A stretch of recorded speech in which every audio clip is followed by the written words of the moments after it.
Welcome in. We're talking NFL bad beats from week 8. I'm Tim Kalinowski, joined by Nick Giffen. And this isn't just, the classic bad beat, the heartbreaking backdoor touchdown, but, the hidden bad beat that goes in win probability and these things that often go unnoticed but are important for bettors to know, for handicapping future games. It lets you know, did you squeak by with maybe a lucky win, or did you just have an unlucky week? So Nick Giffen, you're able to sort that all out for us. And we're going to start with the Packers and the Vikings. The Vikings, despite poor Kirk Cousins, we feel bad for him.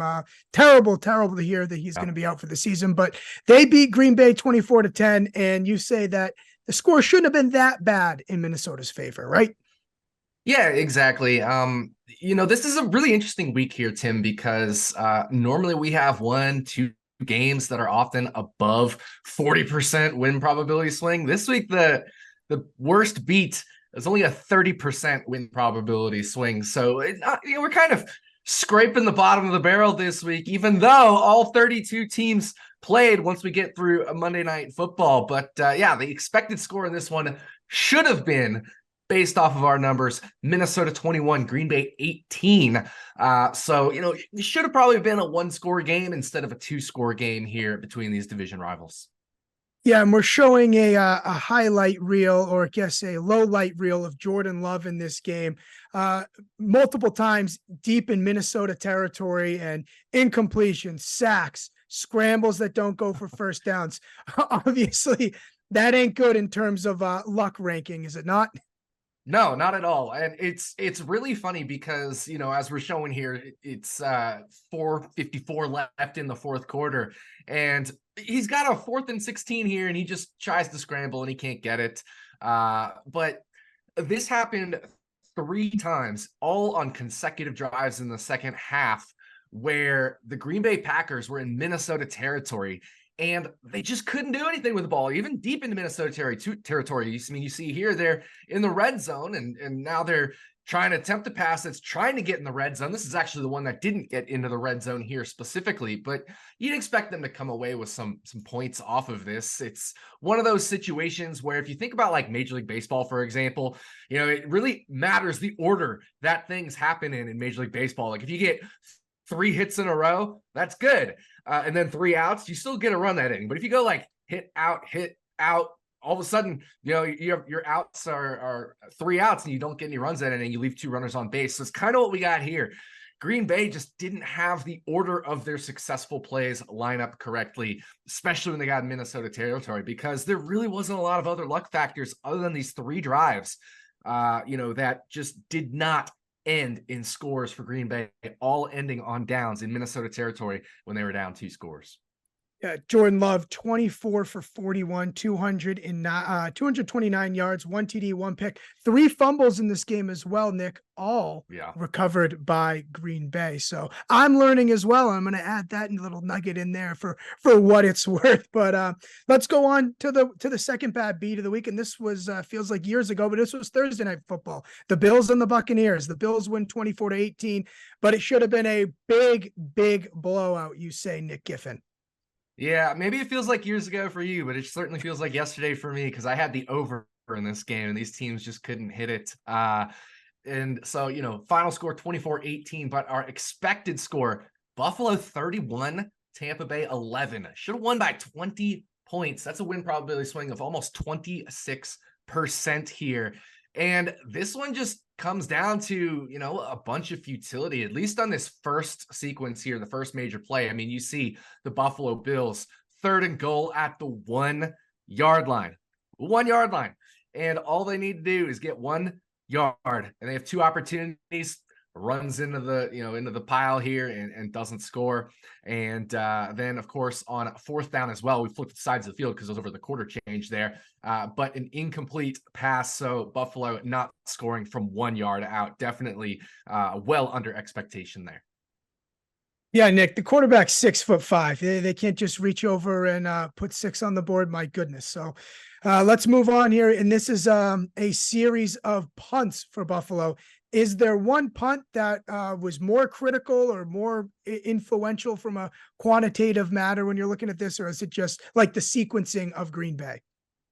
Yeah, it's kind of like the Green Bay sequencing. The Bills got to midfield or in Tampa Bay territory, and they punted on 4 straight drives. Again, 4 second-half drives where they just punt. I mean, Sam Martin, MVP right here with all these coffin corner punts, these punts down inside the 10-yard line.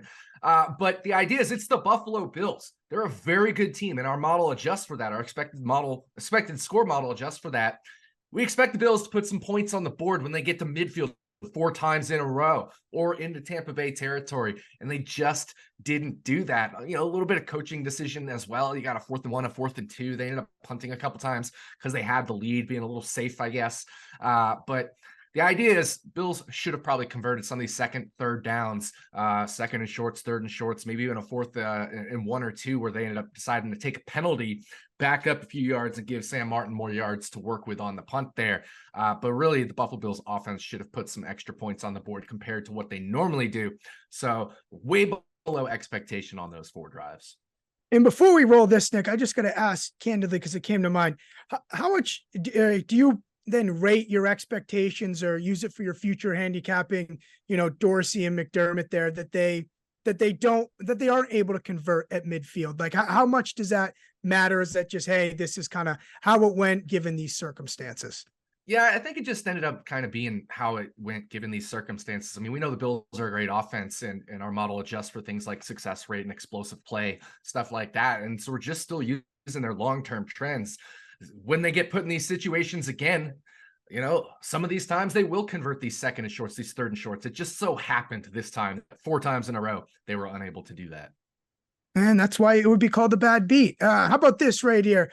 Mike Evans is going to score a touchdown. Buccaneers are going to come in through the back door here. Sorta. I mean, I guess there was enough time on the clock for more things to unfold here, but Buccaneers plus the points bettors, very excited to see this one. But yeah, Nick, so unlucky play here, unlucky sequence. Yeah, it's more about the fact that it was 4th down, right? We had that one game earlier this year where I think it was Chicago scored 3 third down touchdowns. And if any of those hadn't, then all of a sudden they're punting or kicking field goals or various things. This is 4th down, right? If they don't convert this play, they lose the ball. They turn it over on downs. And not only do they convert the play, they convert it for a relatively long touchdown, a 24-yard touchdown. So, you know, the expectation at this point was certainly not 7 points on the board or 8 points on the board because they got the 2-point conversion here.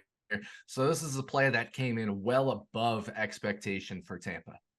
Yeah, I guess especially from 35 yards out. That is a Buccaneers bettor's dream right there. You just keep going for it on 4th down, somehow chuck up a tutty. Yeah, tough on the bad beat for you there, my friend. I think we haven't had a ton of these for you, more for me. Maybe I'm just a little more vocal about it. So sorry to hear that. Let's close out here with our 3rd bad beat, the Giants and the Jets. This game, my goodness, the Jets end up pulling it off 13-10. But you say that the wrong team won the ball game, Nick. The wrong team. Yeah, wrong team won. You know, touchdowns, long touchdowns inherently are part of the bad beats, but we'll talk about that. We'll talk about some field goals. But we had the Giants winning this game 15-12 by our expected score. So, you know, they should have scored about 5 more points than they did. The Jets should have came in right around expectation, 13 points versus 12 expected. So that's a 22.5% win probability swing. It's just one of those games where 2 really gross teams and just a few points here or there makes a big win probability swing difference, right? I mean, the amount of times you're going to win in a game that's 15-12 based off Pythagorean expectation versus 13-10 the other way is that 22.5% swing there. So just a few points in a close game matters a lot. That's part of why when we do luck rankings overall, you'll find the lucky teams are teams that are winning a lot of 1-score games, and the unlucky teams are teams that are losing a lot of 1-score games, because those are huge win probability swings when you go from 11-10 in your favor to 11-10 not in your favor. And that's what we get in the NFL, small sample sizes. It's all about those 1-score games. So let's go Radio is the first play of this drive, and a lot of people were expecting Hall to have a big day, or at least I saw some people logging his yards over in the Action app, but I don't think they meant it in this way. One play, 50-yard touchdown. I could tell you that's unlucky, Nick. Yeah, certainly, especially with how that play unfolded. I mean, that's not something we have in the play-by-play data, but just look at the missed tackles here. There was definitely plenty of opportunity there for the Giants to take down Mr. Breece Hall, and that could have changed the whole rest of the drive there, especially given the incompetency of the offenses in the rest of this game. So definitely a lucky touchdown. Anytime we get long touchdowns, like I said, they're above expectation, and they become even more above expectation when it's bad offenses. You know, we expect it when it's something like Kansas City or something like that, or Detroit or whoever. We don't expect it from some of these bad offenses. So it becomes even more over expectation when it's a team like the Jets. The Zach Wilson of the Jets. Right. Big time explosive there. And how about let's go to the kicking, Nick? This is going to get ugly for good old Graham Gano here. Unfortunately, this is his first missed field goal of the day, and he didn't know how much worse it would really get for him. Yeah, this one's 47 yards out, so it's not that bad, but still you're expected to make it north of 65% of the time, close to 70% of the time, and he just did not there. And then again, later in the game, this one from 35 yards out to, make this a 13-7 game. So pushing it from a 1 field goal game to at least a touchdown that the Jets would need. And he misses another short field goal. This one being really short at 35 yards. So Graham Gano struggles there. Of course, we say that's bad luck. Obviously, it's just bad kicking. But in the end, we still need to go to Gano's long-term averages. We expect him to make these kicks much more, even if he is let's say a below average kicker in the NFL at this point in his career, age 36. We still expect him to make these field goals, especially that 35-yard or north of 85% of the time. Yeah, Gano has been the worst kicker in the NFL this year. When you look at percentage, 64.7% he's making. He went 1 for 3 in this game against the Jets. And those 6 points, they feel like 60 points when you're talking about this game. It was ugly.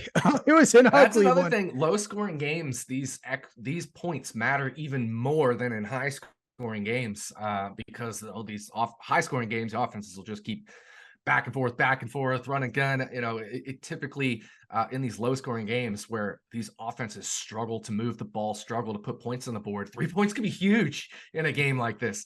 And, I did say that Gano should be making these more. You mentioned worst in the league, but still at 65% kicking, right? Like even in his absolute worst, he should be making these field goals. He should have made at least one of these 2 field goals based off of his, even just his this year rate. But honestly, we just want to take kind of his last couple of years, 2-3 years kicking rate, and that's what we applied to him, to his expectation, and still came well below expectation, just 1 of 3 on field goals in this game. Yeah, especially that last one, 35 yards. It's like basically an extra point. You can't be having that. Right. That. You're a soccer guy. You can make that. You had a big foot on you. So. Exactly. Yeah. So that'll do it for those three worst beats from week 8 in the NFL. Hope you weren't on the wrong side of those, but if you were, keep it in mind as we start to handicap the week 9 slate in the NFL here. And Nick, always a pleasure. Always happy to learn a little something. Hope our audience learned a little something as well. For Tim Kalinowski and Nick Giffen, that is week 8 bad beats. Looking forward to next week. Hopefully you avoid next week. Good luck, everyone.